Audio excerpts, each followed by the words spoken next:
네, 이처럼 우리 정부가 강제징용 해법안을 공식 발표하자 일본 정부는 한국 측의 조치가 한일 관계를 건전한 관계로 되돌리는 것으로 평가한다고 밝혔습니다. 일본제철과 미쓰비시 중공업 등 강제징용 피고 기업들은 징용 배상 문제는 1965년 한일 청구권 협정으로 이미 해결됐다는 입장을 거듭했습니다.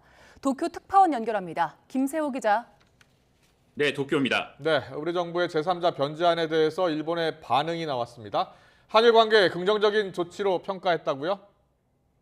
네, 하야시 요시마사 일본 외무장관은 오후 12시 45분쯤 국회에 출석한 뒤 임시 기자회견을 열고 일본 측의 입장을 밝혔습니다.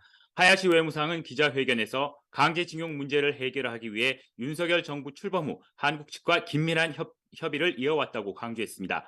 그러면서 일본 정부로서는 한국이 발표한 이번 강제징용 해결안이 지난 2018년 한국 측 대법원 판결로 인해 매우 엄중해진 한일 관계를 건전한 관계로 되돌리기 위한 것으로 평가한다고 밝혔습니다. 이어 한국은 국제사회의 다양한 과제에 대응해 협력해야 할 중요한 이웃 나라라고 말했습니다. 또 일본 정부는 지난 1998년 10월 발표한 한일 공동선언을 포함해 역사인식에 관한 역대 내각의 입장을 전체적으로 계승하고 있음을 확인한다고 강조했습니다. 이와 함께 이번 한국 측의 발표를 계기로 정치, 경제 등의 분야에서의 교류가 더욱 확대될 것으로 기대한다고 덧붙였습니다. 다만 추후 구체적으로 우리 정부가 요구하는 성의 있는 호응 조치가 어떤 것인지에 대해서는 구체적인 언급이 없어서 추가 반응을 더 지켜봐야 할 것으로 보입니다. 네, 일본 경제계도 우리 정부 안에 맞춘 가시적인 안을 준비하고 있는 걸로 알려졌는데 구체적으로 어떤 내용입니까? 네, 일본 게이단렌 등 일본 경제계도 한일 관계 개선에 기대를 걸고 있습니다. 일본 게이단렌이 한국 정경련과 함께 가칭 미래 청년 기금을 공동 조성해 운영하는 방안을 잠정 확정한 것으로 알려졌습니다. 하지만 일본 경제 단체들 역시 일본 정부의 기조에 맞춰 이러한 움직임이 피해자 배상과는 별개라는 점을 분명히 하고 있습니다. 현재 일본 정부는 한국이 재단을 통해 배상금을 지원하더라도 일본 기업에게 구상권을 청구하는 것은 받아들일 수 없다는 입장인데요. 다만 일본 정부 내에서도 일본 기업이 자발적으로 기부하는 것까지는 반대할 수 없지 않느냐는 견해도 나오는 것으로 전해졌습니다.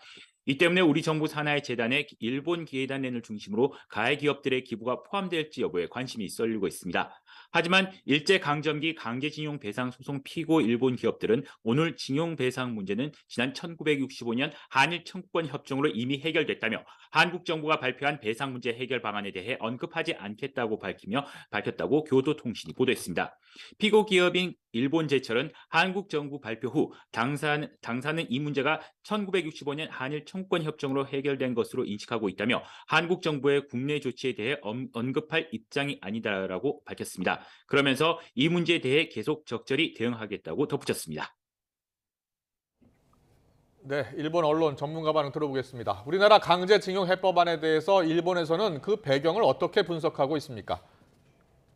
네, 일본 언론들은 한국 정부가 지난 1월 내놓은 제시안에 대해 한국 정부 내에서도 신중론이 있었다고 전했는데요. 그러나 북한의 위협이 고조되고 이에 따라 한미일 연계를 강화해야 하는 상황에서 징용 문제를 반드시 풀어야 한다는 윤석열 대통령의 인식이 강하게 작용한 것으로 보고 있습니다. 또 올해 하반기 이후는 한국 총선 국면에 가까워지는 만큼 민감한 한일 현안을 풀려면 지금이 적기라고 판단하고 있는 것으로 분석했습니다. 다만 한국 정부가 야당을 중심으로 한 정치권과 시민단체, 징용 피해자들의 반발을 어떻게 극복할지는 과제라고 보고 있습니다. 지금까지 도쿄에서 YTN 김세호입니다.